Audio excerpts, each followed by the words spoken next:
Yeah, hey there, Rick and Sherry. You were just talking about Rolling Hills Estates. With that fresh in everyone's mind, the city of Anaheim has put up these signs, which is reminding a lot of people here of something that happened in 1993. And the timing of these signs going up does not appear to be a coincidence.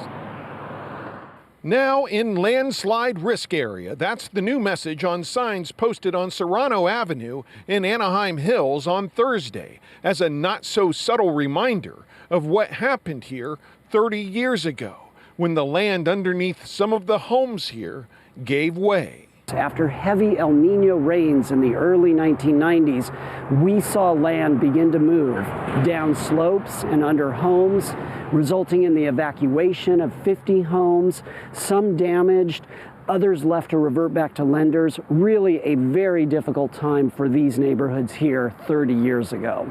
The city says saturated hillsides were determined to be a cause. After legal settlements and investigations, a system was put in to try and prevent such a situation from happening again. In an emergency situation, the city of Anaheim installed an elaborate system of wells, drains, pumps, and monitors that have kept this area safe for more than 30 years now.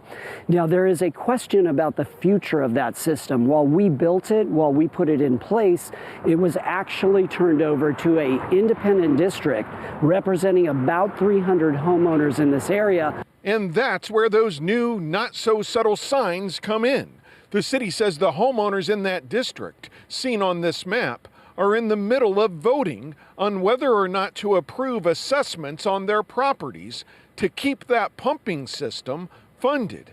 If it doesn't pass, the city says funding could run out by the end of the year.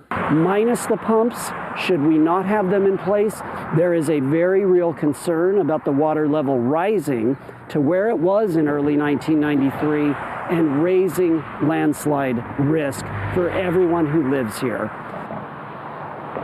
Now, voting continues until July 27th. Those assessments, we're told, could range between $380 to $2,300 per year, and it's no slam dunk this will pass. A little earlier, we talked to the chair of that district board who said that there is some reluctance among some homeowners because less than 20% of the homes in the district are in the landslide risk area, and some of the people not in the landslide risk area don't feel they should be subsidizing other people's property risks. For now, reporting live here in Anaheim Hills, I'm Chip Yost, KTLA 5 News.